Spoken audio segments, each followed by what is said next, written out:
ಎಷ್ಟು ಜನಕ್ಕೆ ಅದಾವೆ?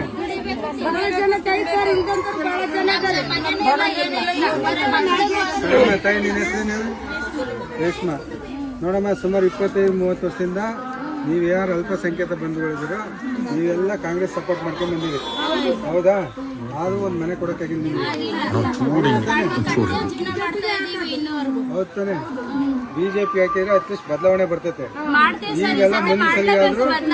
ಈಗೆಲ್ಲ ಮುಂದಿನ ಸಲಿಗಾದ್ರೂ ಬರ್ತದೆ, ಮುಂದೆ ಬರ್ತದೆ. ಅದಕ್ಕೆ ಅಲ್ಲ, ನಿಮಗೆ ಮನೆ ಮಾಡ್ಕೊಡ್ತಾರೆ. 25-30 ವರ್ಷದಿಂದ ನಿಮ್ಗೆ ಏನು ಮಾಡಿಲ್ಲ. ರೇಷ್ಮೆ ಬಾಯಿ ಕೇಳಂಬಿದ್ರಿ, 25-30 ವರ್ಷದಿಂದ ಅವ್ರು ಗೆಲ್ಲಿಂತ ಬಂದಿರಿ, ಏನು ಮಾಡಿಲ್ಲ ನಿಮ್ಗೆ. ಆದ್ರೂ ನಿಮಗೆ ಬರೀ ವೋಟ್ ಬ್ಯಾಂಕ್ ಆಗಿ ಉಪಯೋಗಿಸ್ಕೊಂಡಾರೆ. ನಿಮ್ಮಿಂದಲೇ ಗೆತ್ಕೊಂತ ಬಂದಿರೋದು, ಹೌದಾ? ನೀವಿಲ್ಲ ಅವ್ರಿಲ್ಲ.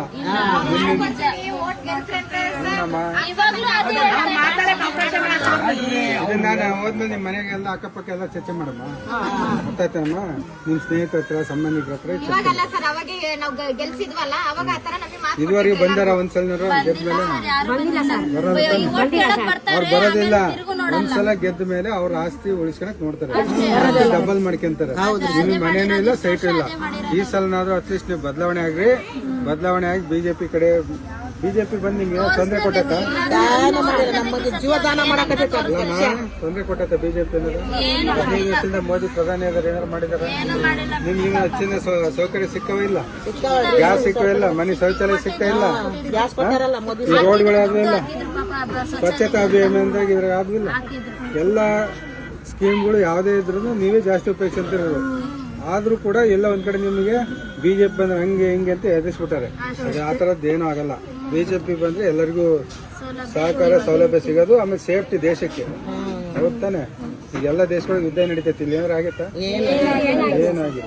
ಇಲ್ಲೆಲ್ಲ ಇಷ್ಟು ನೆಮ್ಮದಿಗಿದೆ ಕಡೆಯಮ್ಮ, ಇಲ್ಲೇನು ಇಷ್ಟು ನೆಮ್ಮದಿಗಿದೆ ಅಂದ್ರೆ ಯಾರು ಕಾರಣ? ಮೋದಿ ಸರ್ಕಾರ. ಮೋದಿ ಸರ್ಕಾರ, ಬಿಜೆಪಿ ಪಕ್ಷಕ್ಕೆ, ಹೌದು ತಾನೆ? ಅದೆಲ್ಲ ಮನಸ್ಸಿನ ಇಟ್ಕೊಂಡು ಈ ಸಲ ಬಿಜೆಪಿ ಓಟ್ ಹಾಕಿ ಗೆಲ್ಲಿಸ್ಬೇಕು, ಏನಮ್ಮ?